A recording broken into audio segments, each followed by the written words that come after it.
మరొక్కసారి పెద్దలు మృదు స్వభావి అందరికీ అనుకూలమైన వ్యక్తి. నిజంగా ఆయన రావడం మన అదృష్టం.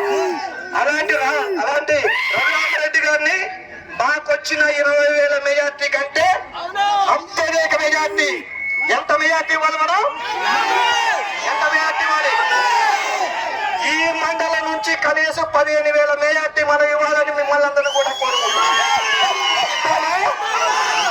సార్, కాబోయే ఎంపీ గారికి మా తరపున ఒక విజ్ఞప్తి. సార్, ఇక్కడ మనకి 3 మంత్రులు ఉన్నారు. వాళ్ళ నియోజకవర్గాల ఫండ్స్ అవసరం లేదు. మీకొచ్చే ఫండ్స్ లో మా గ్రామాల అభివృద్ధికి మీరు సెంట్రల్ నుంచి ఫండ్స్ తీసుకొచ్చి మాకు ఇవ్వాలని చెప్పి ఈ సభాముఖంగా మిమ్మల్ని అందరినీ వేడుకుంటున్నాం. ఓటు అనేది చాలా విలువైనది. ఓటు అనేది చాలా విలువైనది. ప్రతి ఒక్కళ్ళు కూడా మే 13వ తారీఖు 3వ బటన్ మీద హస్తం గుర్తు మీద ఓటేసి మీరందరూ కూడా అత్యధికమైతే గెలిపించాలి.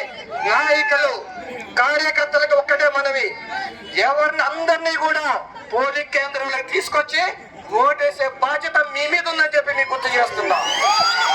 మరొక్కసారి ఎన్డీఏ కూటమిలో ఉన్నటువంటి మిత్రపక్షాలన్నిటి కూడా విజ్ఞప్తి, ఏదైతే మా గెలుపు కోసం మీరంతా కష్టపడి పనిచేశారో 3 మంత్రుల్ని, సీఎం గారిని, రేవంత్ రెడ్డి గారిని మనం డిమాండ్ చేసి మన నిధులు తెచ్చుకోవచ్చని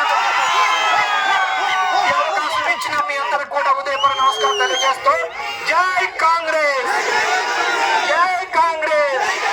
హస్తం గుర్తుకే, హస్తం గుర్తుకే, హస్తం గుర్తుకే. జై సోనియా, జై రాహుల్, జై ప్రియాంక, జై రేవంత్ రెడ్డి, జై తుమ్మల, జై సీనన్న, జై party. Thank you very much.